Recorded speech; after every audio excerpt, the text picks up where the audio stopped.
Buongiorno, in diretta con Focus TG. 3 proiettili calibro 9 in una busta che è stata inviata all'avvocato difensore di Filippo Turetta, Giovanni Caruso. Una minaccia, una intimidazione allarmante. Andiamo subito in diretta da Valentina Visentin.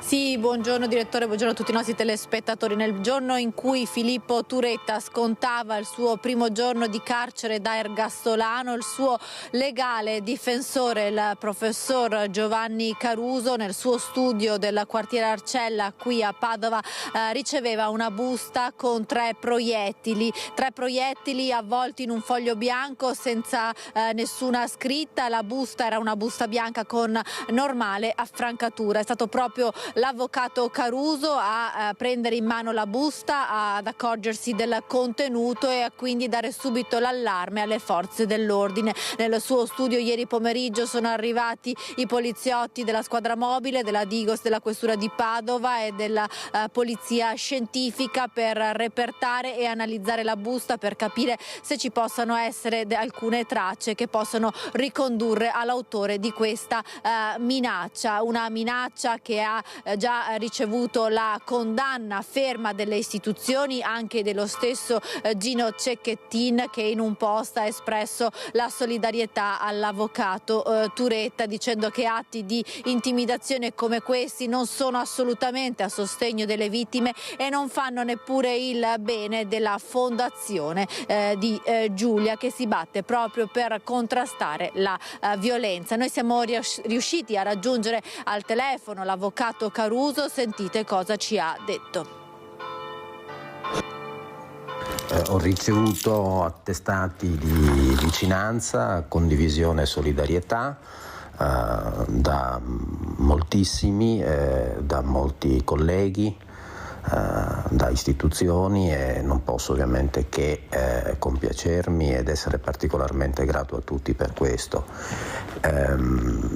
Mi limito semplicemente ad auspicare che i toni si possano abbassare, e si possano misurare, ecco, le parole, perché è un momento, una situazione particolarmente faticosa. Non sminuiscono la vicenda, ma cercano di abbassare i toni. Le parole dell'avvocato Caruso dopo le minacce ricevute. È stato lo stesso legale ieri pomeriggio ad intercettare ed aprire la busta bianca con i 3 proiettili recapitata all'indirizzo del suo studio in zona Arcella a Padova. Anche Gino Cecchettin in un post ha espresso vicinanza a Caruso e ha condannato ogni forma di intimidazione e violenza. La giustizia deve fare il suo corso in un clima di rispetto e serenità. Atti come questo non rappresentano alcuna forma di solidarietà verso le vittime, anzi rischiano di offuscare la serietà del lavoro che stiamo portando avanti con la fondazione dedicata a Giulia, ha spiegato Gino Cecchettin.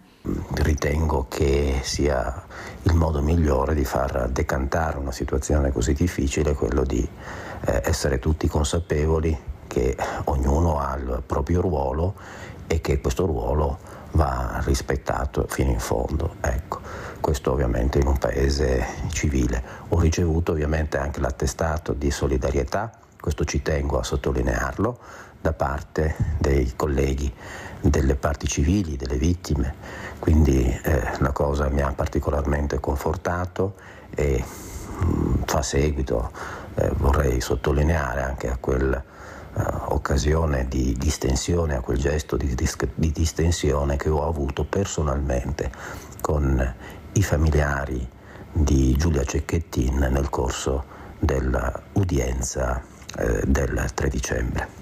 Nel frattempo l'attenzione è alta ed è stata disposta una misura di vigilanza per l'avvocato Caruso, decisa dal Comitato per l'Ordine e la Sicurezza convocato nelle scorse ore in prefettura a Padova. Il servizio di vigilanza è organizzato in 3 aree: l'abitazione del legale, il suo studio e l'istituto dell'Università di Padova, dove Caruso è professore ordinario di diritto penale. Ovviamente è stata aperta un'indagine e un'inchiesta della Procura per ricostruire e cercare di individuare l'autore delle minacce rivolte all'avvocato Caruso. Avete sentito, per lui è stata disposta la sorveglianza, ma ormai da molti mesi sono sotto sorveglianza anche i genitori di Filippo Turetta, perché i carabinieri stanno mantenendo una sorveglianza della casa, dell'abitazione della famiglia Turetta dopo le minacce e gli insulti che sono arrivati proprio ai genitori. Su consiglio delle forze dell'ordine la famiglia di Turetta ha anche installato un allarme di videosorveglianza, perché l'odio nei confronti dei genitori di Filippo Turetta è cresciuto soprattutto nel mese di luglio, quando è stata divulgata i discorsi del colloquio avvenuto tra i genitori di Filippo Turetta in carcere. Da qui c'è stata un'escalation di insulti e minacce rivolte alla famiglia di Filippo Turetta, e per questa ne è stata disposta una sorveglianza quotidiana dell'abitazione nel comune di Torreglia. Queste le ultime notizie, la linea può tornare allo studio.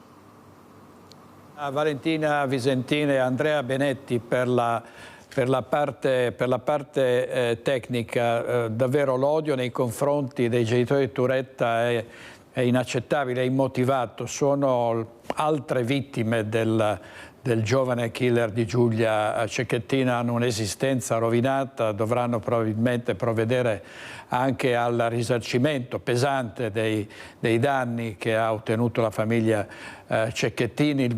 L'unico responsabile è il ragazzo che è tornato nel carcere di Verona e che ha detto subito dopo la condanna: nessuna pena potrà essere adeguata alla gravità del fatto che ho commesso, se non altro ha riconosciuto di aver compiuto un fatto spaventoso. E dopo la condanna all'ergastolo noi siamo andati proprio nel paese di Giulia Cecchettin, a Vigonovo, a raccogliere commenti. È un sentimento che di fatto di poco è cambiato.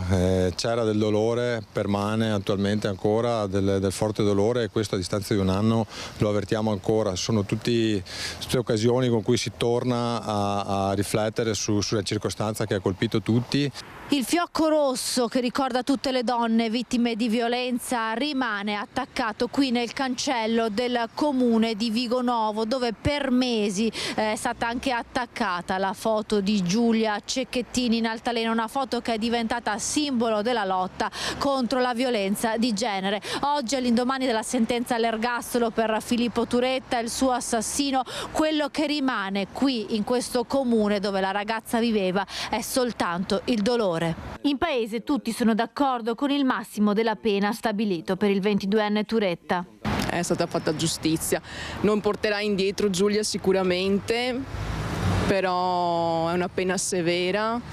Speriamo che sia anche di esempio nel futuro, che non succeda mai più una cosa del genere. Beh, mica varia da anche di più.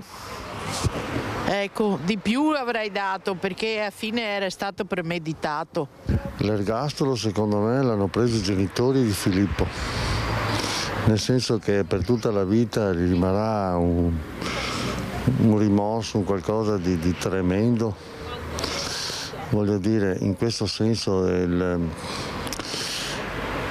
l'ergastolo può essere giusto per il fattaccio che è successo, perché chiaramente di meno non si poteva fare, però cosa risolve? Ha fatto benissimo, doveva dargli anche qui chi a cavolo. Dovevano contestargli anche l'aggravante della crudeltà? Certo, perché è un ragazzo senza cervello per me. Meritava di più. È bello che l'hanno uccisa vicino a casa nostra, neanche un chilometro. È giusto secondo me. Alla fine era premeditato l'omicidio, anche se non voleva farlo, magari quel giorno là era comunque premeditava di farlo. Secondo me è giusto che l'abbia dato, che abbia preso l'ergastolo.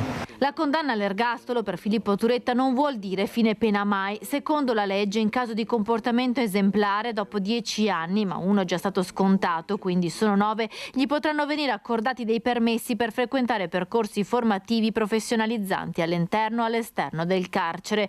A Torreglia la famiglia del giovane è chiusa nel silenzio e il sindaco del piccolo comune dei Colli Euganei commenta così la sentenza. La giustizia ha fatto il suo corso, condivido appieno le parole del papà di Giulia. Alla fine da questo esito nessuno, voglio dire, ne esce vincente. La comunità di Torreglia però ha una famiglia, che è la famiglia Turetta, al quale cercherà in qualche modo, insomma, di stargli vicino. È una famiglia che in questo momento vive una grande ferita, una grande solitudine. Ed è tornata a parlare Elena Cecchettin, la sorella di Giulia, che era stata criticata subito dopo il delitto per aver parlato di cultura del patriarcato. Oggi, vedete il titolo di Repubblica, dice sull'ergastolo a Turetta non è stata riconosciuto l'aggravante dello stalking e anche della crudeltà alle istituzioni, non importa delle donne. Proprio ha parlato esplicitamente di menefreghismo in questa sentenza. E all'indomani della condanna all'ergastolo di Filippo Turetta, Gino Cecchettin è andato a Roma e ha incontrato il ministro dell'istruzione e del merito Giuseppe Valditara proprio per andare avanti nella sua battaglia contro la violenza alle donne. Abbiamo un obiettivo comune che è quello di combattere la violenza contro le donne. E da questo punto di vista ci interessa lavorare concretamente, seriamente. Il tema è troppo importante perché possa essere oggetto di strumentalizzazioni di qualsiasi genere. Il giorno dopo la condanna all'ergastolo di Filippo Turetta, l'incontro a Roma tra il papà di Giulia, Gino Cecchettin, ed il ministro Giuseppe Valditara, un faccia a faccia di circa un'ora per unire le forze e lavorare insieme per combattere la violenza di genere. Un obiettivo importante che silenzia la polemica scoppiata il giorno della presentazione della Fondazione Giulia Cecchettin, quando il ministro all'istruzione aveva accostato i femminicidi all'immigrazione. Ora è il momento di mettersi al lavoro per individuare le azioni comuni. Papagino ringrazia Valditara per l'opportunità e perché ha diffuso nelle scuole l'orazione funebre che aveva scritto per l'addio a Giulia. Oggi ci siamo trovati per parlare di un problema sociale esistente, dai femminicidi alla violenza delle donne e al rispetto reciproco tra i sessi. Lavoreremo su questo, abbiamo stilato un protocollo, un'agenda da portare avanti e assieme alla Fondazione Giulia e al Ministero inizieremo a lavorare su questi punti per portarli poi tra i giovani e in tutte le scuole. Un protocollo che prevede tutta una serie di azioni rivolte in particolare ai giovani ma anche agli insegnanti all'interno del percorso di educazione civica. Che prevede per la prima volta l'educazione al rispetto e l'educazione al rispetto nei confronti delle donne, la raccolta di buone pratiche perché possano essere di ausilio anche all'interno delle scuole, l'utilizzo del peer tutoring e quindi delle testimonianze dei giovani che li veda anche protagonisti, incontri con i giovani, il monitoraggio dei risultati raggiunti, perché è importante anche capire come questo percorso potrà essere migliorato nel suo divenire. Una notizia pubblicata in esclusiva oggi dal Gazzettino a firma di Paolo Calia che riguarda l'uomo morto dopo uno sfratto in un garage dove aveva trovato riparo. La notizia è che a sfrattarlo è stato un esponente di un centro sociale. Sono quelli che contro gli sfratti si battono. Sentiamo su questo Christian Arboet.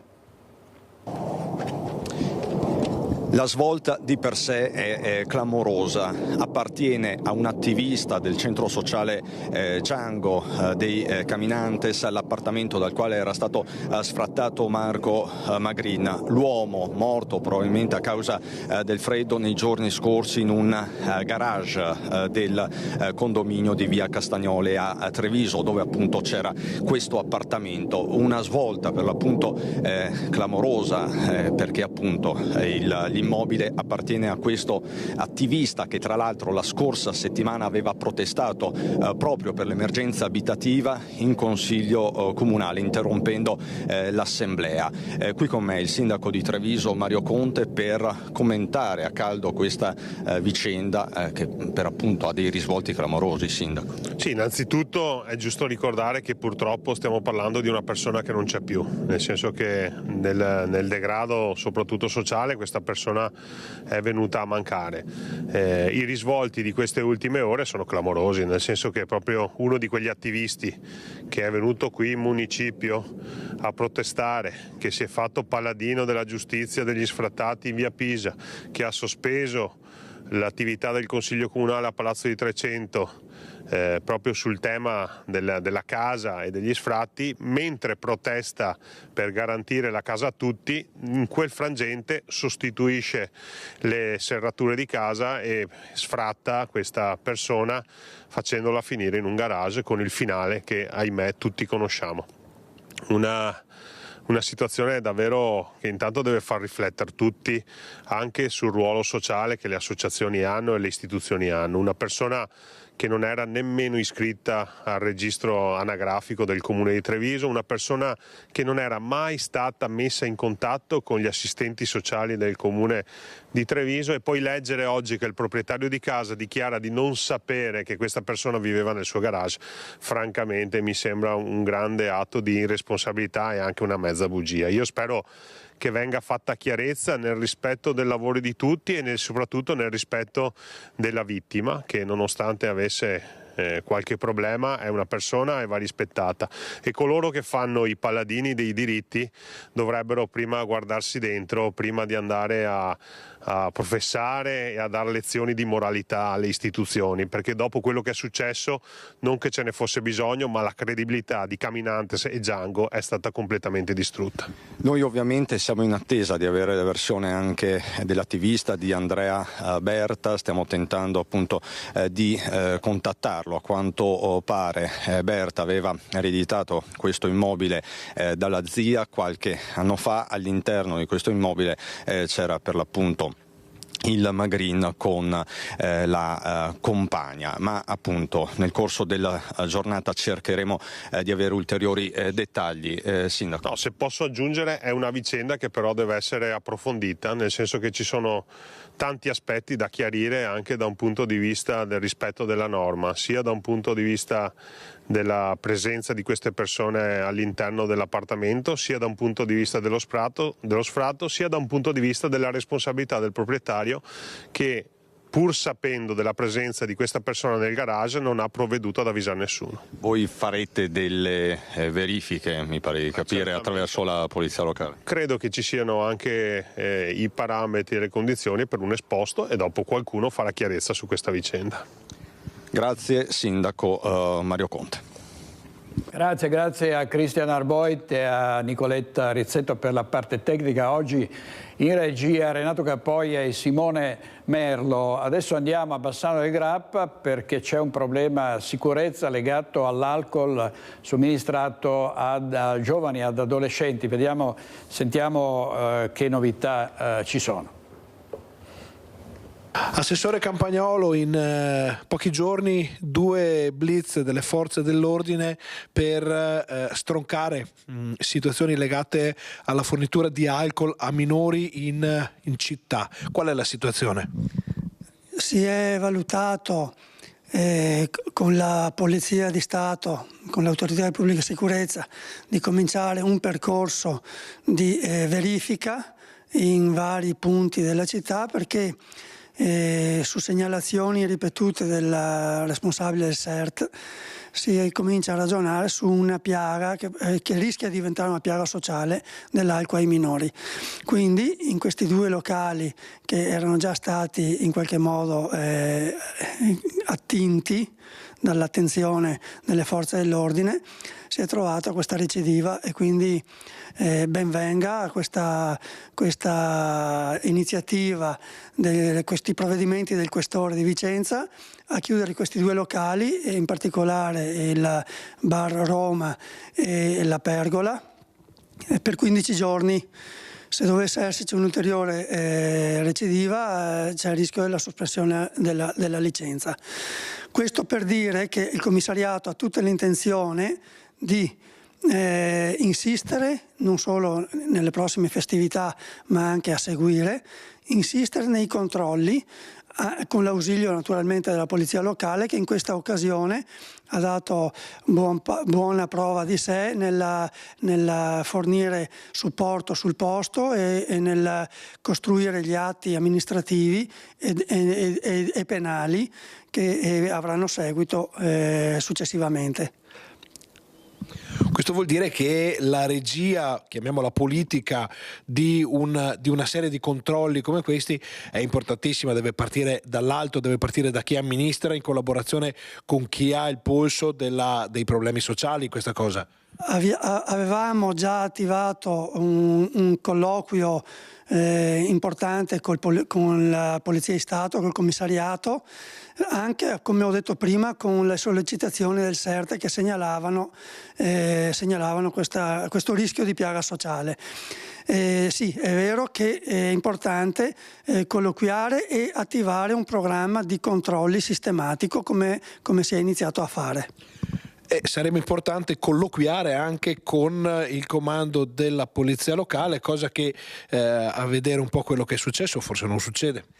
È chiaro che la polizia locale in questa occasione è mancata nel comunicare a me o al sindaco l'intenzione di questa iniziativa. È chiaro, noi non potevamo aspettarcelo dal commissariato. Diciamo che c'è stata una carenza di comunicazione che va sanata, perché è giusto che chi dà l'impulso iniziale, che è il sindaco di Bassano, deve essere informato preventivamente per potersi anche regolare di conseguenza. Questo riporta l'attenzione sul dibattito che sembra sopito ma invece emerge come un magma fra Bassano e i dintorni, sulla necessità di avere una polizia locale completamente a disposizione, perché Bassano ha esigenze che gli altri paesi del circondario non hanno. Certamente i paesi del circondario hanno esigenze molto inferiori a quelle che possono essere in una città di oltre 42.000 abitanti, con un centro storico che conosciamo bene come centro di raccolta di giovani e meno giovani. Le piazze si riempiono e questo necessita appunto di avere una polizia locale che garantisca il controllo e soprattutto l'informazione. Se c'è una polizia locale a disposizione, è chiaro che sarà pienamente consapevole dell'esigenza di informare puntualmente l'amministrazione che gestisce la politica locale. Vediamo i furti, ce ne sono tanti, ce ne sono troppi in tutte le nostre province. Restiamo nel Vicentino, ad Arzignano, il regno delle concerie, della lavorazione delle pelli, escalation di furti negli appartamenti. Sentiamo i nostri inviati. Nell'ultima settimana saranno stati almeno 20 furti sicuri nel nostro quartiere, tra cui l'ultimo domenica sera c'è stata anche una colluttazione con uno di questi malviventi, con un mio vicino di casa. Per fortuna è finita bene, però ci è mancato poco, diciamo, la paura è altissima. Raid continui nell'ultimo periodo, case prese d'assalto dai malviventi in alcuni quartieri di Arzignano, dove i cittadini si sono riuniti in chat, come accade nel quartiere Mantovano, che conta 350 famiglie nel gruppo, per segnalare e avvisarsi reciprocamente. la gente è molto preoccupata, la sera escono con le auto, c'è una paura che si tocca con mano. Una scia di colpi tentati o andati a segno tra i quartieri Castello, Villaggio Giardino e Tezze, in cui i malviventi si dimostrano sempre più spavaldi, al punto che entrano nelle abitazioni anche in pieno giorno e con gente in casa, come ci racconta il figlio di una coppia di persone che hanno avuto un faccia a faccia con uno dei malviventi mentre stavano cenando. 6:30 di venerdì sera stavano mangiando tranquillamente, sentito dei rumori, pensavano che fossimo noi figli, invece dopo 2-3 minuti mio padre si è alzato per andare a vedere e si è trovato nel corridoio che andava nelle camere queste ombre e ha iniziato a gridare, a prendere paura e per fortuna sono scappati. La paura è tanta. Sì, persone anziane di una certa età con i loro problemi. Situazione mai vista in queste proporzioni. Io credo che negli ultimi anni non si sia mai assistita a un'escalation di questo genere.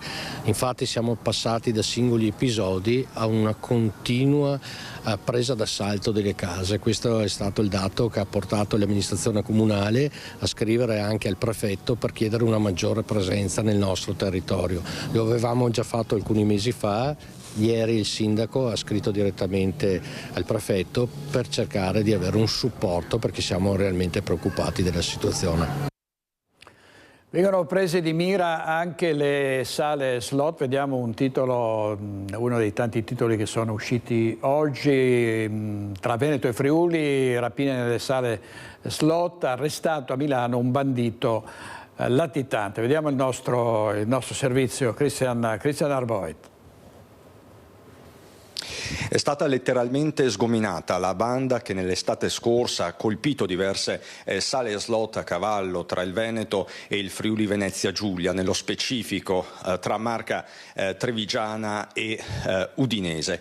Di fatto un comando senza scrupoli era entrato in azione in queste sale slot con picconi, pale, forconi, aveva minacciato non solo i titolari, i collaboratori dipendenti, ma anche i clienti. Scene da vero e proprio Far West. Da allora è scattata una denuncia e gli uomini dell'Arma dei Carabinieri si sono subito mossi sulle tracce di questi delinquenti. 3 erano stati individuati già alla fine di luglio nella zona di Aurisina, quindi siamo nei pressi di Trieste. Il quarto componente, il più pericoloso, il capobanda, è stato individuato alla fine di novembre, il 30 novembre per la precisione, a Milano. Nei suoi confronti è stata emessa una misura di custodia cautelare in carcere. Qui con me, lo saluto e lo ringrazio, il tenente colonnello Stefano Mazzanti, comandante della radiomobile di Treviso.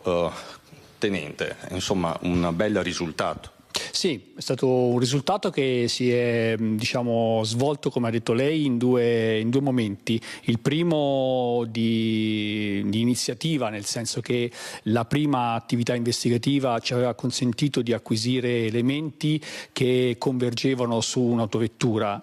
Questa autovettura è stata individuata e poi attraverso il sistema di videosorveglianza Target System siamo riusciti a tracciarla, fin tanto che sono riusciti a poi intercettarla da Aurisina, dove appunto abbiamo preso i primi 3 membri del gruppo. Da lì l'analisi investigativa ci ha consentito di acquisire ulteriori elementi che hanno poi portato all'identificazione del quarto soggetto, che è stato arrestato la settimana scorsa a Milano. Tra l'altro era già sottoposto a un'altra misura per un altro procedimento e quindi abbiamo assicurato anche l'ultimo componente alla giustizia. Parliamo di un 46enne rumeno, particolarmente noto alle forze dell'ordine, con un curriculum delinquenziale di un certo livello e anche pericoloso a questo punto. Sì, sicuramente le modalità con cui hanno messo in pratica le 2 rapine sono modalità abbastanza violente. Come lei ha detto, hanno utilizzato forconi, mazze, pale e anche con un'intenzione di acquisire pervicacemente il loro scopo, quello di appunto rubare i soldi. E questo stato particolarmente importante questi arresti, perché sicuramente vanno nella direzione di una rassicurazione sociale, no? Quando si riescono in così breve tempo ad assicurare alla giustizia i colpevoli, sicuramente anche nei confronti dell'opinione pubblica si acquisisce un certo grado di fiducia, perché comunque questi episodi contribuiscono a innalzare chiaramente la percezione dell'insicurezza. Ecco, va detto che tutti e 4 i soggetti sono attualmente in carcere, questo va sottolineato. Sì, assolutamente. Il fermo nella prima circostanza era stato convalidato con la custodia in carcere, anche perché i soggetti si stavano allontanando dal territorio nazionale, sono stati presi proprio al confine con la Croazia. E il quarto soggetto, che è stato arrestato la settimana scorsa, è attualmente in carcere in attesa di interrogatorio. Con l'accusa, lo ricordiamo, di rapina aggravata in questi 2 locali, nella fattispecie a Silea, provincia di Treviso, e a Remanzacco in Friuli Venezia Giulia. Grazie comandante. Grazie a Christian Arboit. Vediamo il blitz in diverse province italiane da parte della polizia su un presunto gruppo neonazista che aveva minacciato anche di morte la premier Meloni, perquisizioni anche nel Vicentino, perché ne farebbe parte anche un uomo del Vicentino. Vediamo. Ci sarebbe anche un giovane del Vicentino tra i coinvolti nell'operazione della Polizia di Stato, indagine coordinata dalla Procura di Bologna, compiuta su tutto il territorio nazionale nei confronti di un gruppo suprematista e neonazista chiamato Wereful Division. Blitz degli agenti che hanno eseguito 12 misure cautelari in carcere e diverse perquisizioni in città di tutta Italia. Secondo gli investigatori si trattava di una cellula organizzata in grado di organizzare atti eversivi anche con tecniche usate dai cosiddetti lupi solitari. Tra le presunte intenzioni, secondo le ipotesi degli inquirenti, ci sarebbero stati anche piani rivolti contro personalità di alto profilo, tra cui la premier Giorgia Meloni e un economista del World Economic Forum. Servizio di Daniela Sizzia, vediamo un titolo dalla prima pagina del Gazzettino. Marco Magrin, che è morto in garage, era stato sfrattato da un no global. L'assessore commenta un caso sconosciuto ai servizi, ne abbiamo parlato poco fa. Adesso torniamo da Christian Arboit perché c'è in collegamento anche l'avvocato Antonella Tocchetto. A te Christian. Sì, direttore, buongiorno da Treviso. È una vicenda che è esplosa in tutta la sua complessità. Prima avete sentito le parole del sindaco Conte che non esclude la possibilità di un esposto sulla vicenda e anche dei controlli da parte della polizia locale, perché le 2 persone all'interno dell'appartamento, compreso il Magrin, non erano non solo noti ai servizi sociali, ma non erano né residenti né domiciliati. Qui con me la saluto e la ringrazio, c'è Antonella Tocchetto, la conoscete tutti, che in questo caso rappresenta Andrea Berta, il proprietario di questa casa, di questo appartamento dal quale sarebbe stato sfrattato Andrea Berta, che poi è stato ritrovato nei giorni scorsi morto in un garage, probabilmente a causa del freddo. Una vicenda pietosa, ma una vicenda che si sta animando e colorando anche di altre tinte. Antonella Tocchetto, lei rappresenta Berta e conosce bene questa storia. Lei è stata contattata da Berta in aprile per risolvere la situazione relativa a questo appartamento. Sì, buongiorno a tutti. Allora, praticamente Andrea Berta mi chiamò in aprile dicendo che aveva ereditato questo appartamento dove c'erano dentro delle persone che, grazie alla benevolenza della zia, le aveva lasciate dentro senza contratto, che però questi non avevano un lavoro, quindi non c'era nessun contratto d'affitto, voglio essere molto chiara, né loro pagavano qualcosa, però purtroppo le bollette erano a carico della zia morta e quindi, siccome loro non pagavano le utenze neanche le spese condominiali, erano tutte a carico di Berta, per cui Berta mi dice: non voglio azioni legali assolutamente, cerchiamo di trovare un aiuto. Quindi io mi sono attivata con gli assistenti sociali di Treviso, che mi dicono che la coppia non era seguita dai servizi sociali, ma mi danno l'indicazione che che la signora, che aveva dei problemi di salute, era seguita dall'ULSS 7 di Bassano. Pertanto inizio un carteggio con l'ULSS 7 di Bassano, la dottoressa Zaborra, la quale mi dice sì, noi stiamo seguendo la signora, e siccome gli ho spiegato la vicenda mi dice troveremo a breve un'abitazione, però probabilmente solo per la signora. E la signora viene poi ospitata in una casa comunità sul finire della primavera, a giugno sostanzialmente, quindi si trova una soluzione per la compagna di Magrin. Per quello che riguarda Magrin, con Berta ci si attiva e Magrin dice guarda, a breve avrò un lavoro e sicuramente lascerò la casa, per cui datemi un po' di tempo, per cui senza alcun problema, quindi non c'è stata nessuna azione legale, sapevamo che il signor Magrin si sarebbe arrangiato. Nel frattempo chiudiamo la vicenda della compagna che viene appunto trasferita in una comunità e per quello che mi riguarda la mia azione finisce là, tanto è vero che io sento Berta in alcuni momenti e lui mi dice sì guarda, uscirà la prossima settimana il signore, per cui chiudiamo, e recentemente, insomma qualche mese fa, un po' prima, più o meno settembre-ottobre, Berta mi dice sta uscendo a breve, fra qualche giorno, per cui poi la casa sarà libera. Trovai Berta dopo in una successiva situazione e lui mi disse no guarda, sono entrato in casa, non c'è più, quindi la situazione si è risolta, adesso cercherò di pagare gli arretrati. Quindi per lei, avvocato Tocchetto, la vicenda era chiusa lì, avevano trovato un patto fra gentiluomini, possiamo definirla così. Senta, però sta emergendo il fatto che il suo assistito avrebbe cambiato la serratura all'appartamento. Le risulta questo? Allora, a me non risulta assolutamente niente, anzi Berta mi disse che entrò in casa, ha visto che non c'era nessuno, per cui lui si era tranquillizzato, non mi ha parlato di cambi di serratura, non mi ha detto nulla di tutto questo, pertanto io mi fermo a quello. Se avesse detto una cosa del genere? Beh, sicuramente gli avrei detto che se l'immobile era libero avrebbe potuto farlo perché era entrato nel pieno possesso.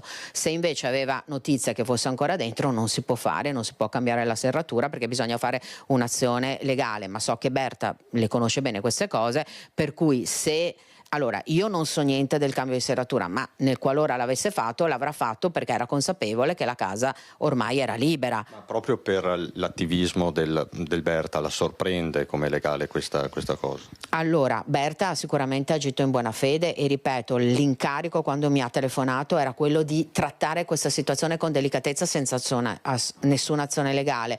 Quindi io penso che lui non abbia fatto nulla e sicuramente proprio perché lui è molto propenso, diciamo così, ad aiutare le persone che non hanno casa, io penso che lui non abbia fatto alcuna azione contra legge. Il garage era di proprietà del Berta, dove poi è stato ritrovato cadavere il Magrin? No, quello non era entrato nell'eredità, non era di sua proprietà, la proprietà era esclusivamente la casa di via Castagnole. E poteva non sapere il Berta che il Magrin era nel garage? Allora, penso proprio che non potesse saperlo e se l'avesse saputo sicuramente si sarebbe adoperato proprio per la sua sensibilità nei confronti di queste problematiche. Ultimissima cosa, lei però non ha più sentito il Berta. Dopo il ritrovamento di questo cadavere lei ha mandato un messaggio a Berta ma non ha ricevuto risposta. Io ho avuto notizia della cosa dai giornali, come l'ho letta, ho comunque ricostruito che era una cosa che avevo seguito io, ho scritto a Berta per dire confermi, però lui non mi ha più risposto.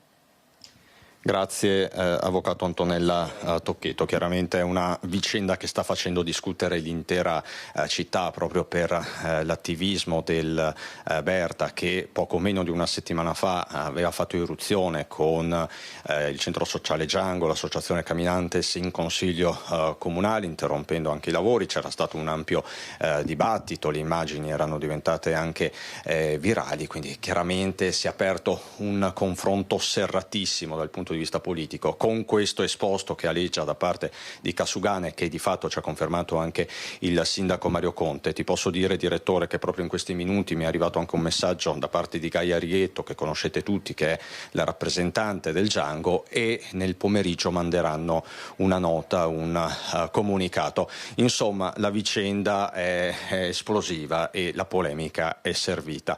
Da Treviso per il momento è tutto, ringrazio per la parte tecnica Nicoletta Rizzetto e Michele Zanetti. A te la linea, direttore. Grazie molte a Cristina Raboit e all'avvocato Tocchetto. E vediamo l'occupazione del B&B di Vigo d'Arzere, dove nomadi avrebbero lasciato danni per oltre 20.000 euro, avevano occupato abusivamente questo bed and breakfast di Ponte Vigo d'Arzere e hanno lasciato con molti danni la struttura dopo il caso mediatico esploso nei giorni scorsi. La stima è stata fatta dal proprietario del bed and breakfast, ma a questo si deve aggiungere anche il ripristino delle forniture e i conti delle utenze utilizzate attraverso gli allacciamenti abusivi nel mese e mezzo di permanenza all'interno dell'appartamento che era stato affittato lo scorso 16 ottobre. La famiglia Sinti, che martedì pomeriggio ha lasciato il bed and breakfast dopo la mediazione dei carabinieri, intanto è stata avvistata ieri a Cadoneghe e la notizia ha creato apprensione, ma sembra stessero raggiungendo alcuni conoscenti. E l'emergenza a casa nella Marca trevigiana, la morte del 53enne di cui abbiamo parlato poco fa, che viveva al freddo nel garage dopo essere stato sfrattato, è la punta di un iceberg di una situazione sempre più difficile per tante famiglie, lo conferma il Sunia. Nel giorno dell'ultimo saluto a Marco Magrin, il 53enne originario di Santa Giustina in Colle, morto a Treviso nel garage dove dormiva al freddo dopo essere stato sfrattato, riesplode nella Marca l'emergenza abitativa e la questione casa diventa centrale in una provincia dove in difficoltà si trovano non solo le persone in estrema povertà, ma anche diverse famiglie di quella che un tempo era la classe media, non più in grado di fronteggiare gli aumenti anche solo delle spese condominiali. Molte famiglie, pur stando al freddo, non riescono più a pagare gli oneri accessori e quindi sono costretti a cercare altre soluzioni abitative che purtroppo non si trovano non soltanto a Treviso città ma anche a Treviso provincia. Crescono gli sfratti, ma soprattutto le disdette di contratti d'affitto da parte dei proprietari che preferiscono lasciare l'appartamento sfitto piuttosto che rischiare morosità o contenziosi, e così finisce per non trovare casa anche chi un affitto se lo può permettere. Nel momento in cui io sono una persona che dal punto di vista del proprietario non mi dà abbastanza sicurezze, come può essere anche un giovane o un precario, a quel punto la risposta è no, a prescindere. Noi abbiamo molte famiglie che potrebbero tranquillamente permettersi un affitto anche da 500-600 euro più le spese condominiali, ma a loro le case non vengono proprio offerte. Altra questione calda è quella degli alloggi che finiscono all'asta quando il proprietario non riesce più a pagare il mutuo. Se si tratta di appartamenti, le spese condominiali insolute vanno al nuovo acquirente solo per gli ultimi 2 anni, il resto, e accade molto spesso, deve essere pagato dagli altri condomini. E molto spesso si tratta di famiglie che comunque non è che sono ricche, perché avevano il loro appartamento in cui abitano, riescono a far fronte alle proprie spese e devono trovarsi a dividere le spese anche di chi non c'è, fondamentalmente perché la casa è bloccata e non può essere rimessa immediatamente sul mercato fino a che effettivamente non arriva l'asta e qualcuno che la compri. E questo per quanto riguarda l'emergenza abitativa, ma adesso andiamo a Montebello Vicentino perché si sta andando verso il Bomba Day. Sentiamo in diretta Luisa Bertini, per la parte tecnica Simone Squarcina. A te Luisa.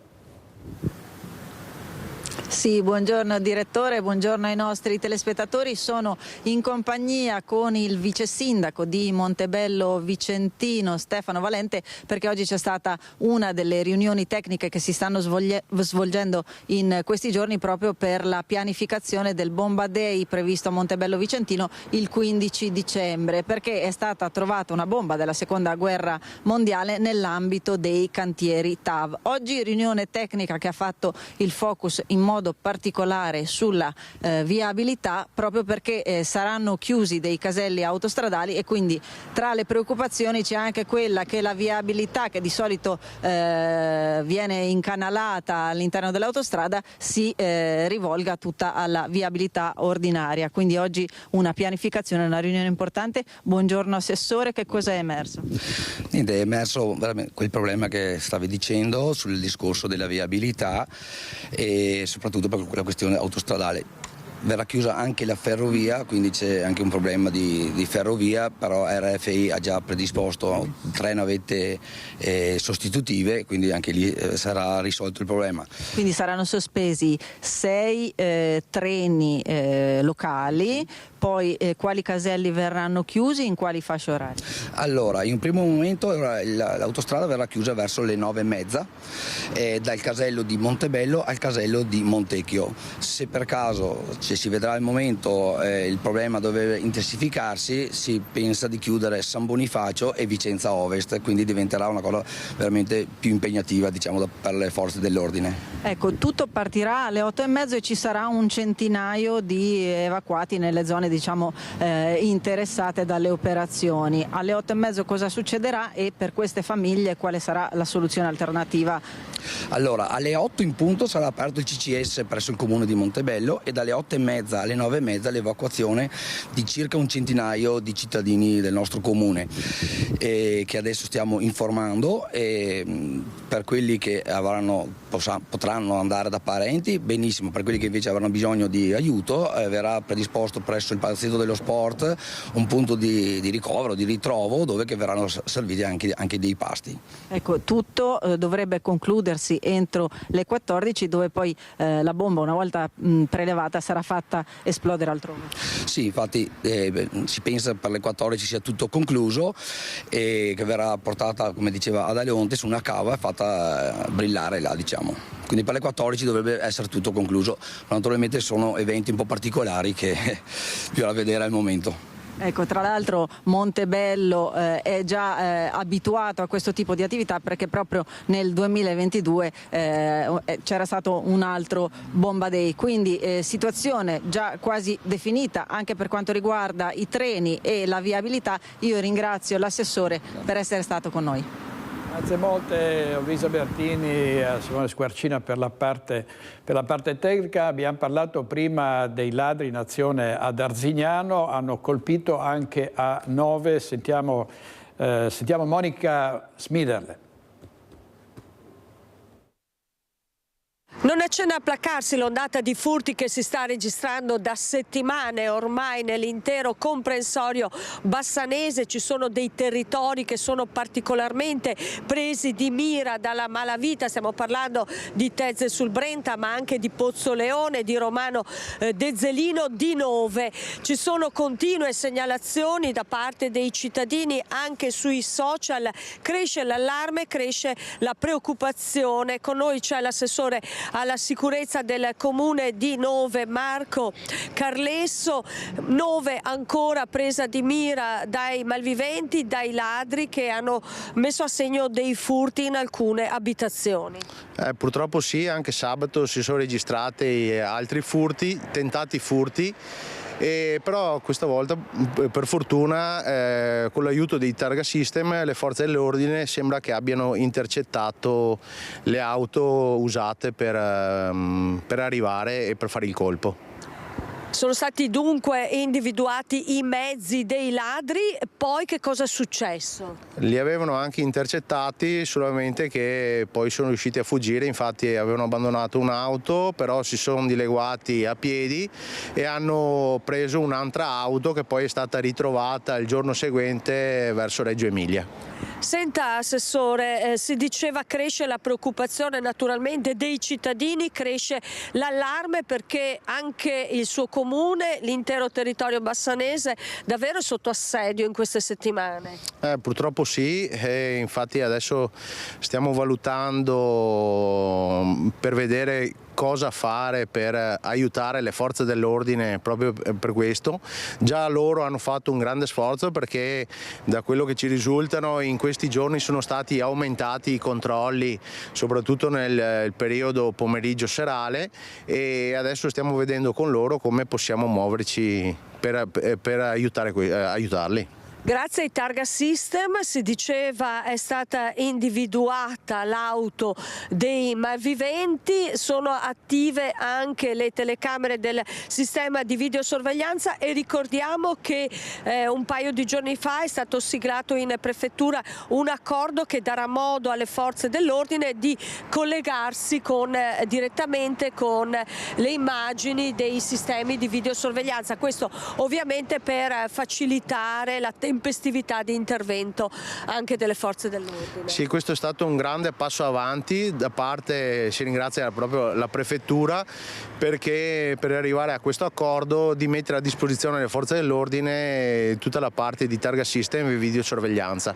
Anche come Comune di Nove adesso l'impianto di videosorveglianza lo stanno ripristinando da quando era spento e speriamo che a giorni sia attivo al 100%. State ragionando anche però sull'organizzazione di controlli di vicinato, di ronde, Assessore? Sì, stiamo organizzando per la prossima settimana, faremo un incontro pubblico con la cittadinanza e il progetto sta andando avanti del controllo del vicinato, logicamente non sarà a breve termine ma penso entrerà attivo al 100% per il prossimo anno. Il Natale si avvicina, è sempre un periodo particolarmente sensibile e delicato, siete preoccupati?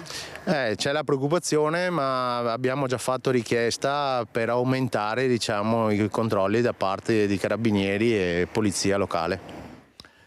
Il sindaco di Nove, è lì che sono accaduti tutti questi furti, al microfono di Monica Smiderle, e i ladri non risparmiano nemmeno le casette nei villaggi natalizi. A Vicenza è stato trovato un uomo all'interno di una di questa casetta di Natale con coltelli e cacciavite, è stato denunciato. Si aggirava in prossimità dei mercatini natalizi in corso Fogazzaro, poco prima della mezzanotte, ed è stato notato dagli agenti della questura. I poliziotti lo hanno trovato dietro a una delle casette di Natale mentre impugnava un cacciavite con l'intento di forzare la porta per poi impossessarsi della merce all'interno. È stato quindi bloccato e perquisito, trovato anche in possesso di 2 coltellini con un set di punte da cacciavite. Non essendo stato in grado di fornire una spiegazione, l'uomo, senza fissa dimora, è stato denunciato con l'accusa di porto abusivo di oggetti atti ad offendere. Inoltre, risultando già destinatario di un foglio di via obbligatorio dal Comune di Vicenza per 4 anni, è stato denunciato per aver violato il provvedimento.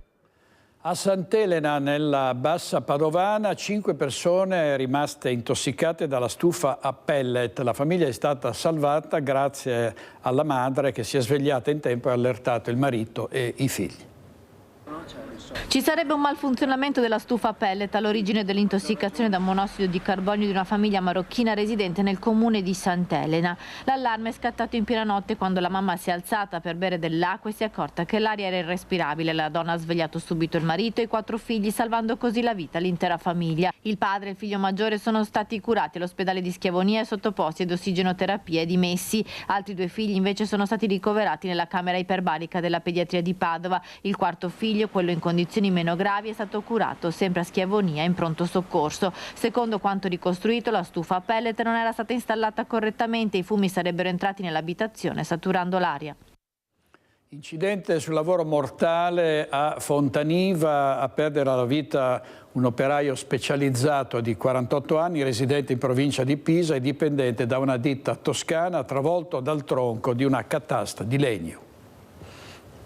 C'è ancora il casco di protezione appoggiato su un grosso ramo in questa cava in via Coltura San Giorgio in Brenta. È stato proprio un ramo a colpire al capo l'operaio, un 48enne, poco dopo aver acceso la sega elettrica.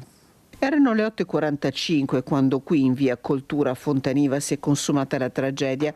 Il 48enne Mariano Martinucci, residente in Toscana, a Capannoli, provincia di Pisa, e dipendente di una ditta della provincia di Firenze specializzata nella manutenzione di boschi e legname, stava per iniziare a operare su questa catasta di legna quando, per cause da definire, è stato travolto da un tronco che lo ha colpito alla testa, non lasciandogli alcuna possibilità di salvezza. Inutili soccorsi soccorsi chiamati dal compagno di lavoro. Sul posto sono arrivate 2 ambulanze ed è atterrato anche l'elicottero del SUEM, ma per Mariano Martinucci non c'era già più nulla da fare. L'area dell'infortunio è stata posta sotto sequestro per permettere i rilievi. In via Coltura per ore hanno lavorato i carabinieri e gli ispettori dello Spisal dell'US 6 Euganea. Una tragedia che ha sconvolto quest'area del Parco del Brenta nella frazione di San Giorgio in Brenta. Il nome di Mariano Martinucci allunga una triste lista di morti sul lavoro, donne e uomini che non faranno più ritorno a casa. Da qui la richiesta dei sindacati. Noi ovviamente esprimiamo la massima vicinanza alla famiglia della persona deceduta e auspichiamo che venga fatta chiarezza sull'ennesima morte del lavoro e su una strage che ormai non ha più fine. Sottolineiamo ancora una volta l'esigenza di un intervento diretto della politica, del governo sia nazionale che regionale, affinché vengano messe a disposizione le risorse necessarie per implementare il numero di ispettori dell'Ispettorato del Lavoro e degli organi competenti. La salma di Mariano Martinucci è a disposizione dell'autorità giudiziaria. Servizio di Chiara Gaiani, droga che arrivava dalla Spagna in pacchi postali e anche aiuti ai boss, a un boss pugliese, una maxi operazione interforze con raffica di arresti tra Puglia, Sardegna e Veneto, 3 in manette a Mestre e a Venezia. L'elicottero delle forze dell'ordine monitorava Venezia e la terraferma già molte ore prima dell'alba di stamani a caccia della cosiddetta cellula criminale veneziana composta da 2 mestierini, un pugliese residente in centro storico, facente capo al clan mafioso foggiano del boss Marco Raduano, che a febbraio 2023 lo aveva aiutato ad evadere dal carcere di massima sicurezza, favorendone la latitanza fino all'arresto avvenuto lo scorso febbraio. Abbiamo svolto 6 perquisizioni. E poi ci sono stati 3 arresti. Siamo riusciti a ricostruire attraverso vari dettagli, appunto come stavo dicendo, con un'indagine altamente specializzata e tecnica, a mettere in collegamento questi soggetti con il latitante, con l'evaso e il latitante Marco Raduano. I 3 stanati arrestati si trovano ora in carcere a Venezia, fanno parte delle 14 persone tratte in arresto tra Puglia, Sardegna e Veneto. Le 3 persone tratte in arresto qui a Venezia, nei confronti di questi 3 soggetti sono stati raccolti degli indizi di colpevolezza, limitatamente però al loro ruolo sull'agevolazione della fuga e della latitanza. Trattandosi di un boss della mafia garganica, è stata contestata anche l'aggravante del 416 bis numero 1, e cioè l'agevolazione mafiosa. La raffica di arresti nel corso della maxi operazione diretta dalla DDA di Cagliari e Bari e coordinata dalla Direzione Nazionale Antimafia e Antiterrorismo, che ha portato alla luce anche un vasto traffico di droga con il sequestro complessivo di oltre 12 kg di sostanza stupefacente. Dalla Spagna arrivava in Italia con i pacchi postali. Una parte di questa veniva smerciata pure a Mestre, nell'area di Via Piave. Così da un altro filone investigativo, quello dei carabinieri, indagini ancora in corso. Servizio di Anna Maria Parisi e l'inchiesta invece a Vicenza sulle irregolarità delle firme depositate nella presentazione delle liste alle amministrative del 2023. Sentiamo Carlo Alberto Inghilleri. Una bomba giudiziaria è quella che si è abbattuta nelle ultime ore sulle elezioni amministrative di Vicenza targate 2023. La maxi inchiesta della Procura della Repubblica di Vicenza punta a verificare presunte irregolarità sia sulle modalità con cui le liste per poter partecipare al voto hanno raccolto le firme, sia sulla loro autenticità. Per questo è stato incaricato un esperto grafologo. Ci sarebbe stato un blitz delle fiamme gialle negli uffici comunali e a quanto pare sarebbero state ascoltate decine di persone. Le contestazioni, tutte da dimostrare, coinvolgono liste elettorali sia di centrodestra che di centrosinistra che si sono presentate alle ultime elezioni. 16 gli indagati a cui è stata notificata la chiusura delle indagini preliminari. Tra questi i nomi più altisonanti che girano sarebbero il capo di gabinetto del Comune di Vicenza, Sandro Pupillo, il vice sindaco Isabella Sala del Partito Democratico, l'ex assessore alla protezione civile di Fratelli d'Italia, Mattia Ierardi, l'attuale assessore all'innovazione e alle politiche giovanili, Leonardo Nicolai. Raffaele Colombara, attuale consigliere comunale della lista per una grande Vicenza, e altri, alcuni dei quali oggi senza più incarichi politici, di quasi tutte le liste elettorali che si sono presentate alle ultime elezioni amministrative. Adesso toccherà a loro far valere le proprie ragioni. Oggi intanto bocche cucite. Da noi contattati gli indagati hanno preferito non rilasciare dichiarazioni. Ci si domanda ora se possano esserci ricadute sulle liste che compongono l'attuale Consiglio Comunale. Se così fosse, sarà un vero e proprio terremoto politico. Andiamo a Bassano del Grappa, dove il sindaco Nicola Finco ha annunciato che il progetto di ampliamento della caserma dei Vigili del Fuoco è a un punto di svolta. Il territorio cresce e cambia, la pedemontana bassanese evolve guardando al futuro con nuove strade e nuove esigenze, anche per quanto riguarda la sicurezza e l'impegno costante e a 360 gradi dei Vigili del Fuoco. Quindi quale migliore occasione della patrona dei Vigili del Fuoco per fare il punto sulla situazione del distaccamento cittadino?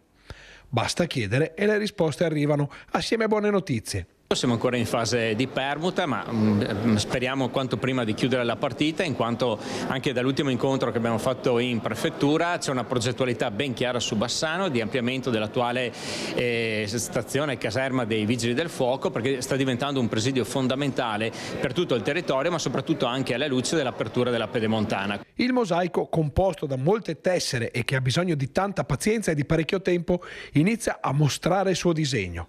Bassano, capoluogo di un territorio molto ampio che ha bisogno di infrastrutture e sicurezza. Stiamo lavorando molto sul fronte della sicurezza, quindi ampliamento della caserma dei Vigili del Fuoco, il commissariato all'interno dell'ex Montegrappa, e stiamo lavorando anche con SIS e la Regione per la nuova caserma della Polizia Stradale. Quindi tre presidi importanti che verranno potenziati e valorizzati nei prossimi anni. Quindi sul fronte della sicurezza c'è un impegno preciso da parte dell'amministrazione comunale, ma anche ovviamente dei vari ministeri che su Bassano stanno investendo. Su questo filone potrebbe innestarsi anche qualche notizia importante sul Tribunale della Pedemontana, che potrebbe completare appunto l'offerta di servizi della città per un territorio composto da 3 province, reso vivace da un tessuto produttivo e commerciale unico e abitato da centinaia di migliaia di persone.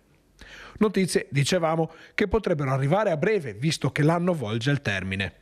Nel frattempo sono già state consegnate le chiavi alle associazioni che potranno trovare spazio per le proprie attività nell'ex caserma dei forestali di Via Trentino. L'ex caserma di Forestali sta diventando la sede di numerose associazioni del nostro territorio. La prima sede che andrà all'interno è il reparto donatori di sangue dell'ANA Montegrappa, quindi insomma un presidio importante, poi altre realtà nei prossimi mesi troveranno spazio. Il sindaco di Bassano al microfono di Ferdinando Gravello. Andiamo a Venezia adesso in diretta perché è scoppiata la polemica sui key box. Il governo ha deciso di vietarli e molte persone che affittano alloggi a Venezia, ce ne sono tantissime, stanno protestando. Andiamo in diretta da Ilaria Marchiori. A te Ilaria. Sì, buongiorno direttore, buongiorno ai nostri telespettatori. Hai detto bene, in realtà la polemica ormai è scoppiata in città da parecchio tempo proprio per quanto riguarda le numerose locazioni turistiche che ci sono in città, ma ora è aumentata con questa nuova misura che sarà adottata proprio nei giorni scorsi. Il prefetto di Venezia Darcopellos ha informato i 44 sindaci della città metropolitana del fatto che d'ora in poi gli ospiti delle locazioni turistiche, quindi delle città turistiche, quindi Venezia in primis, dovranno essere identificati e quindi il sistema che si adotta con le key box verrà meno. Questo ovviamente renderà forse felice più qualche veneziano, ma molto meno chi adotta questo sistema per i suoi ospiti nelle locazioni turistiche. La misura viene adottata per prevenire proprio questo quanto scritto nella nota del Ministero, i rischi per l'ordine e la sicurezza pubblica in relazione all'eventuale alloggiamento di persone pericolose o legate a organizzazioni criminali o terroristiche. Ora però vi voglio far vedere, per chi non lo sapesse, come funzionano, che cosa sono le key box e quante soprattutto ce ne possono essere in città, in particolare a Venezia, ma in realtà è un problema che riguarda anche la parte del litorale con le locazioni turistiche per quanto riguarda invece i mesi estivi.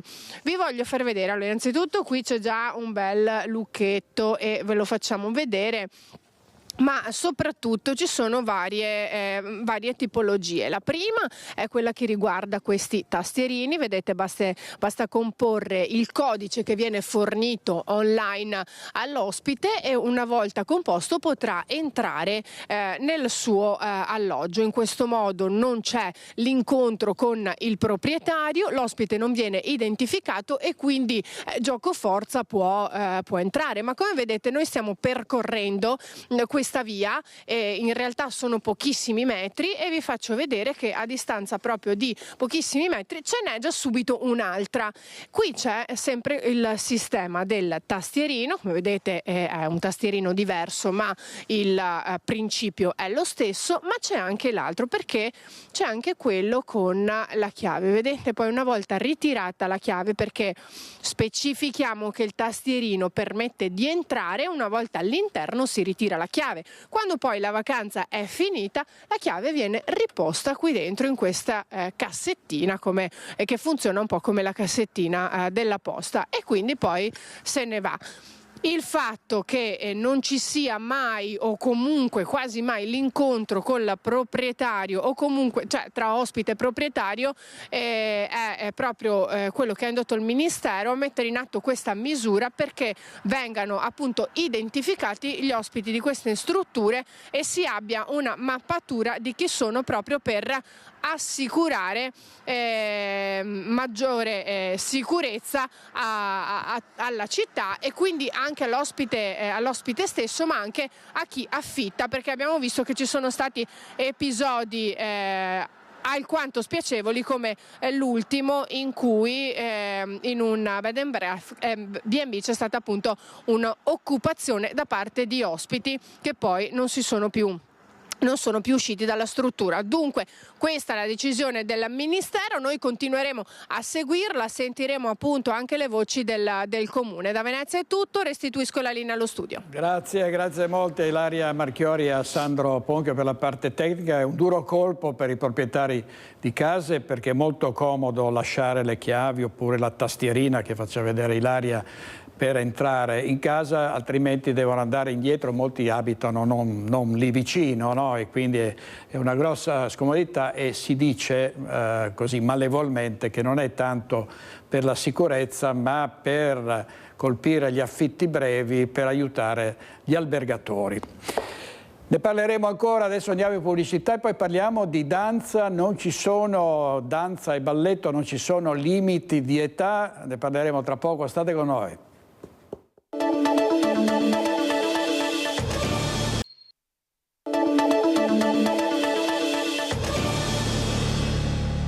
Eccoci qua di nuovo in diretta con Focus TG. La danza, il balletto, non ci sono limiti di età, si può danzare da piccolissimi, da piccolissime e anche nella terza età, insomma si può, e fa bene allo spirito e soprattutto al corpo. Ne parliamo con Clara Santoni, che è direttrice dell'Accademia Veneta di Danza e Balletto. Grazie dell'invito, come sempre onorata. Grazie direttrice, grazie molte. È una scuola di danza e balletto di Spinea, e dicevamo la danza e il balletto per ogni età, e addirittura diciamo nei primissimi anni di vita, no? Sì, esattamente. La nostra è una realtà ormai consolidata da molti anni. L'Accademia Veneta nasce addirittura nel 1987, per cui tantissimi anni di esperienza, ma esperienza che si è trasformata durante tutti questi anni, cioè si è sempre aggiornata, e di conseguenza anche le proposte per i bambini più piccoli sono accattivanti, stimolanti e sicuramente produttive. Non solo per gli allievi più piccoli, anche per gli allievi più grandi. Ecco, e qui abbiamo due allieve, Virginia e Adele Sielo, che sono sorelline. Quanti anni hanno? Si può iniziare proprio prestissimo. Certo. Allora, innanzitutto vi presento Adele. Oh, bravissima Adele. Ma la più piccolina, come si chiama la più piccolina? Pronto? Eccola! Virginia, e pensate che Virginia ha soli 2 anni e mezzo e già a quest'età hanno iniziato a studiare danza. Realmente, facciamo vedere come stendiamo le puntine, facciamo vedere. Eccole, bravissime. Le puntine, no? Le puntine, perché loro acquisiscono i primi elementi, però realmente non viene imposto a loro una tecnica, ma cerchiamo di tirare fuori da loro la creatività. Per cui è non un gioco, non danza per gioco, ma è un giocare insieme e trovare insieme delle soluzioni per poter ballare con la musica, perché per la danza non ci sono limiti. Ovvio, per la professione sì. Per la professione c'è una selezione fisica e 1 su 1000 ce la farà e anche in questo siamo preparati. Abbiamo da poco avuto un allievo al 4º corso dell'Accademia del Teatro alla Scala, sta lavorando tutti i giorni, ma è una scelta di vita, ma non per questo precludiamo la danza per tutti, perché in questo caso la danza è per passione, come nel caso della nostra allieva ad honorem Carla Vimercati, quindi giovanissime allieve, ma allieve anche che danzano da tantissimi anni. Senta, ecco, però non ballate insieme, no? Voglio dire, o può capitare bimbi e persone adulte, insomma, ci sono occasioni in cui si può ballare assieme a gruppi di diverse età? Certo. Sì. Beh, noi casomai ci troviamo ai saggi, sì. E allora vediamo le ragazze più piccole, però noi abbiamo il nostro corso che frequentiamo. Io sono la più grandina, ci sono ragazze chiaramente più giovani. Ecco, lei quali sono i vantaggi di danzare a una certa età, insomma, quando non si è più giovanissime? È un piacere, quando esci fuori dalla lezione stai bene. Puoi essere stanca della giornata, puoi non sentirti bene, come in questi giorni magari un po' di tosse, un po' di raffreddore, vai a lezione, non ti succede niente, non hai un colpo di tosse, non hai un colpo di starnuto, niente, stai bene, esci e dici ah, sto proprio bene. Cioè è proprio una soddisfazione dentro che ti dà, almeno a me dà la danza, è una cosa che... Ogni quante volte vi allenate? Il mio corso va 2 volte alla settimana, 2 volte alla settimana, un'ora, e poi il mercoledì abbiamo mezz'oretta di più che facciamo le punte. Le punte, quindi sono anche riuscita, attaccata alla sbarra chiaramente, perché non mi stacco, perché se mi rompo ci vuole un po' più tempo per aggiustarmi se mi aggiusto, e quindi preferisco rimanere attaccata alla sbarra, però anche una soddisfazione essere ritornata sulle punte, perché quando ero giovane era il mio punto forte, la punta, ero molto preparata. Di stare certo. agevolmente sulle punte. No? Direttore, volevo fare questa sottolineatura. I momenti, cioè le occasioni per stare insieme avvengono proprio come in questo momento nelle produzioni.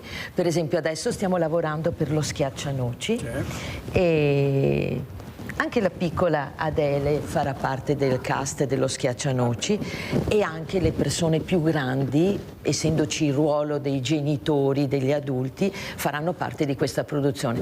Per cui molte volte avviene la condivisione delle emozioni tra madri, figlie, padri e qualche volta nonni.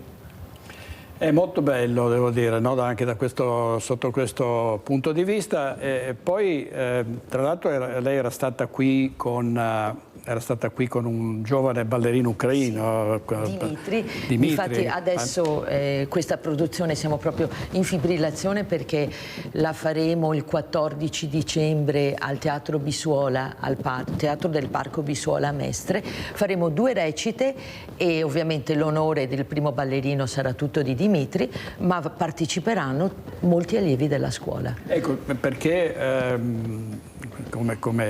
come dice sempre anche Bolle, no? Che è forse il più noto ballerino del nostro paese, che ha dato lustro all'Italia, al ballo. La danza vale anche per i ragazzi, per gli uomini, no? Abbiamo visto un film, ne parlavamo altre volte, con quello di Billy Elliot, no? Sì, ma diciamo che a Bolle adesso vanno dedicati tanti meriti. Quello di portare la danza nelle piazze, per esempio lui fa un evento al quale partecipano più di 1000 studenti e lui tiene una classe in diretta davanti al Duomo, in Piazza Duomo, per cui è il primo che promuove la danza per tutti, la danza maschile sì, ma anche la danza per tutti, perché deve essere un piacere poter assaporare questi passi, questi esercizi, queste emozioni, e per cui sì, la professione per pochi, ma la danza per tutti. E questo è importante sottolineare, perché c'è chi fa danza per professione, ma c'è, io dico sempre, danza per passioni, e le passioni sono quelle che tengono vive le persone, le forti passioni sono quelle che danno delle motivazioni. Ecco, noi parliamo spesso di dispersione scolastica, no? Che a un certo punto sì. Succede anche nel ballo, perché è molto selettivo, come succede anche in tanti sport. Sì, è vero che è molto selettivo, però appunto per questo bisogna pensare al ballo non come ad un lavoro esclusivo per pochi, ma ad un lavoro allargato a molti, e dare la possibilità a questi ragazzi di esibirsi. Lo fanno i professionisti, ma possono farlo anche loro, mantenendo una dignità, una serietà, e tra l'altro impegnando i giovani in attività sane, produttive, distanziandoli da tentazioni che molte volte portano a risultati negativi. Come vediamo purtroppo molto spesso, siamo in tempi molto difficili per le famiglie, per l'economia e i bilanci delle famiglie. Rispetto ad altre discipline è abbordabile la danza? Cioè, sicuramente sì, sicuramente sì. Sì, anche questo, come si dice, ha diversi livelli, cioè i piccolini così studiano 3/4 d'ora 2 volte alla settimana, è un corso che è veramente nelle facoltà di tutti. Ovvio che se diventa un corso giornaliero aumentano le ore di lavoro e aumentano anche le quote che i ragazzi devono versare, però questo vale un po' per tutti gli sport. Certo che rispetto a pattinaggio, cioè a tanti sport che hanno accessori costosi, questi realmente non hanno richieste esose. E di conseguenza poi quando si vedono i sorrisi di queste piccoline, cioè così piccole, pensate, cioè Virginia ha 2 anni e mezzo, appena avuto padronanza del linguaggio da poco, già balla. Ovvio, più grandini è diverso, però già piccolini così le soddisfazioni sono tantissime. E loro sono proprio le nostre leve, no? Il futuro della nostra danza, e loro sono invece le nostre certezze, sicurezze e anche sono dei simboli da ammirare e da seguire. Ecco, Carla Vimercati, lei ha tante altre allieve, amiche che partecipano a questi corsi? Sì, siamo in diverse. Siete in tante? Insomma, 2 corsi veramente, perché c'è il corso base di chi proprio non ha mai fatto niente o che ha iniziato da 1 anno, eccetera, e invece il mio corso avanzato, no, intermedio, che ci sono ragazze che magari avevano frequentato da giovani, poi sono andate via per motivi o di lavoro, o di studio, o di famiglia, non so, e sono rientrate. Ce n'è una che appena è rientrata, che è un bambino piccolo, Martina, che è bravissima, io non la conoscevo, l'ho conosciuta quest'anno, è bravissima, e poi ci sono le altre che molte sposate, molte con figli, e persone anche grandi. Non come me però, io sono la più grande, sia ben chiaro. La decana. Insomma. La decana. Ecco, tra l'altro penso che tanti inizino pensando di fare dei grandi, di avere grande successo, poi credo che ci siano carriere che vanno avanti speditamente, altre che si interrompono a un certo punto, no? O si può iniziare a ballare anche da non più giovani, certo, infatti, non per partecipare, cioè non per diventare ma secondo me delle étoile, ecco, no? Secondo me il nostro corso è proprio quello, cioè siamo tutti che lo facciamo non per diventare ballerine, perché anche chi incomincia a 30-40 anni non è più giovanissima, ma proprio perché piace a noi. Non c'è rivalità, non c'è astio, non c'è niente. Noi siamo contenti quando vediamo che l'altra fa qualcosa di più, per dire, e può esserci d'esempio. E questo è molto bello, che dovrebbe esserci anche nei giovani, diciamo, questa rivalità ma non rivalità, perché è bello vedere gli altri che fanno meglio, però è uno sprone per noi per raggiungere l'altra persona. Quindi da noi proprio andiamo perché ci piace, senza nessun...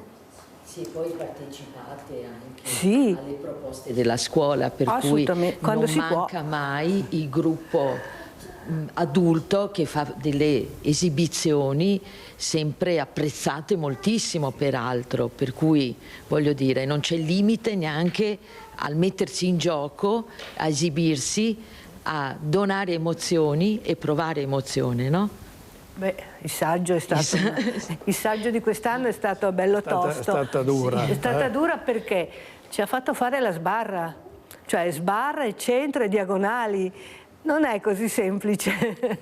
Allora dobbiamo chiudere qui. Vi ringraziamo molto, Clara Santoni, grazie, la direttrice dell'Accademia Veneta Danza e Balletto, Carla Vimercati, e due giovanissime allieve, future étoile, speriamo, Virginia e Adele Sielo, che sono sorelle. Grazie mille, grazie direttore. Grazie. Viva la danza. Grazie, viva la danza. Andiamo in pubblicità e poi parliamo di un festival del cortometraggio. Vediamo.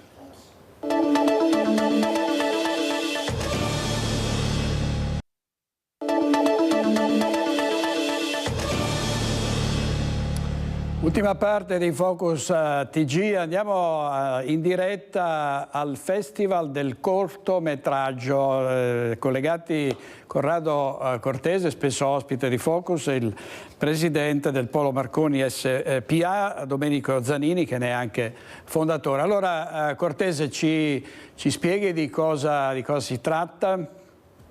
Sì, si tratta del festival. Si tratta del Festival dei cortometraggi giovanili, che le connessioni che hanno unito il mondo, Festival dei cortometraggi formato dai giovani, e che avrà il suo apice domani, uno dei suoi momenti clou domani a Verona al Museo della Radio, e main sponsor appunto e sostenitore da anni è esattamente la Polo Marconi SPA, che è un'azienda di punta delle telecomunicazioni, con il presidente e fondatore Domenico Zanini. Ecco, Presidente, per quale motivo sostenete questo festival come azienda? Quest'anno in particolare è il 150° anniversario della nascita di Guglielmo Marconi. Le iniziative sono state molte in tutto il corso dell'anno e noi non potevamo non essere presenti al festival con questo titolo della connessioni che hanno cambiato il mondo. Cioè, Guglielmo Marconi è il genio italiano che davvero ha rivoluzionato il modo di comunicare a tutti noi, e quindi la nostra società, che porta questo nome importante e prestigioso, non poteva non essere presente.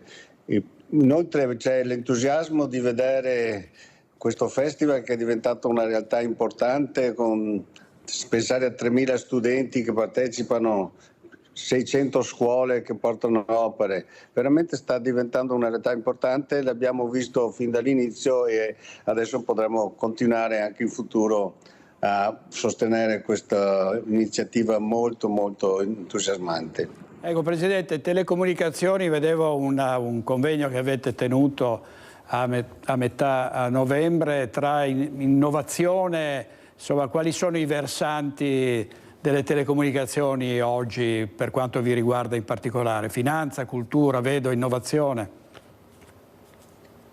Il mondo della comunicazione è ancora a limiti non sappiamo fino a dove si potrà arrivare. Se lei pensa che la famosa comunicazione che fece Guglielmo Marconi lavorava sui 27 MHz e oggi invece si parla di 7.000, 10.000, 12.000 MHz, vuol dire che la frontiera è ancora tuttora aperta.